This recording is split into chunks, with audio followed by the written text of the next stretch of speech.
Assalamualaikum warahmatullahi wabarakatuh, teman-teman. Perkenalkan, nama saya Tribuanaswari. Saya dari Program Studi Pendidikan Teknologi Informasi Fakultas Ilmu Komputer Universitas Brawijaya. Di sini saya akan menjelaskan mengenai implementasi algoritma a priori ke dalam Python. Sebelumnya, teman-teman harus menginstal Python terlebih dahulu di dalam perangkat komputer masing-masing. Nah, langkah selanjutnya yaitu kita mengimport library Pandas. Jadi dengan cara import Pandas ASPD. Nah, teman-teman, untuk menggunakan library ini kita harus menginstal terlebih dahulu. Nah, caranya kita pergi ke command prompt, kemudian berpindah ke dalam lokasi path dari file pattern-nya, kemudian ketikkan install Pandas.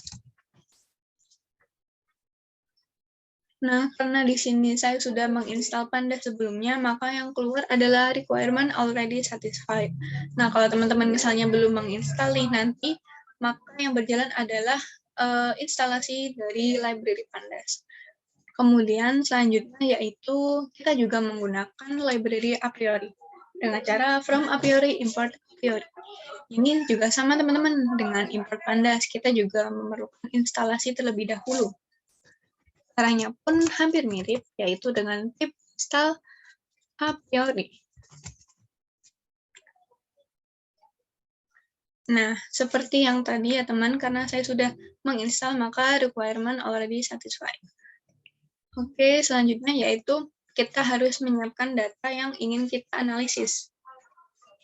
Di sini saya memiliki data dari penjualan item di sebuah toko kelontong yang terdiri dari 20 transaksi, seperti yang pertama ini, transaksi susu, roti, biskuit, transaksi kedua, roti, susu, biskuit, sereal jagung, dan seterusnya. Nah, langkah selanjutnya yaitu kita membaca data yang telah kita siapkan tadi dengan cara memanggil library Pandas, kemudian read CSV. Nah, teman-teman, kenapa di sini saya menggunakan read CSV? Karena file yang saya gunakan berformat CSV. Kalau file yang teman-teman gunakan berformat Excel, maka gunakan read Excel. Kemudian ini adalah nama filenya. Nah, di sini tadi belum ada header-nya atau nama kolomnya, maka saya tambahkan di sini nama kolom atau judul kolomnya yaitu produk. Nah, sekarang kita coba print teman-teman, print dari dataset-nya. Seperti ini ya. Kemudian sebelum kita melakukan association rule terhadap data tersebut, kita harus mengubah datanya ke dalam bentuk list. Kita bisa menggunakan fungsi list, kemudian menyebutkan kolom apa yang ingin diubah ke dalam list. Kemudian di sini saya pisahkan dengan tanda koma. Sekarang kita coba jalankan.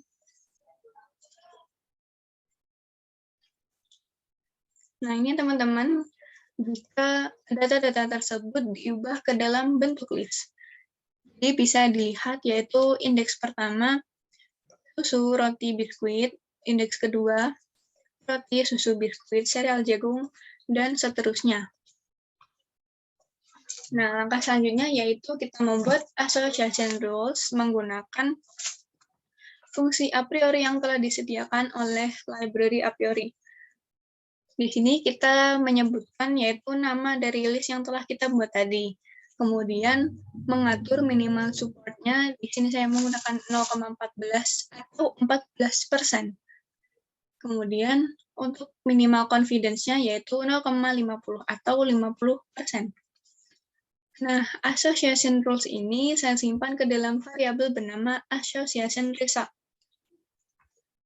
Nah, langkah terakhir teman-teman yaitu melakukan perhitungan terhadap association rules tersebut. Yang pertama kita memanggil library Pandas, kemudian mengatur maksimal lebar kolom yakni sebesar 1000 karakter. Kemudian kita membuat data frame dari kolom rule, support, confidence, dan final, di mana ini disimpan di dalam variabel result. Selanjutnya yaitu kita melakukan perulangan terhadap setiap item di dalam association result study.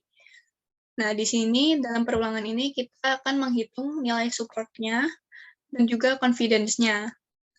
Kemudian kita menghitung final, di mana nilai final ini perkalian dari nilai support dan juga nilai confidence. Langkah terakhir yaitu kita mencetak hasil dari asosiasi yang telah kita buat.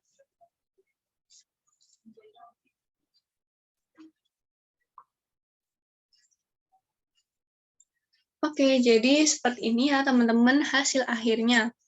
Jadi bisa dibaca seperti ini, apabila pembeli membeli sereal jagung, maka pembeli juga membeli biskuit dengan tingkat kepercayaan sebesar 50%.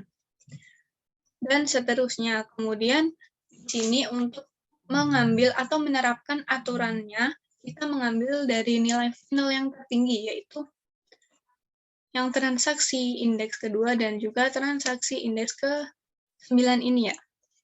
Ini sebesar nilai finalnya 16%. Nah, di sini artinya apabila seseorang membeli susu, maka kemungkinan tinggi pembeli tersebut membeli roti.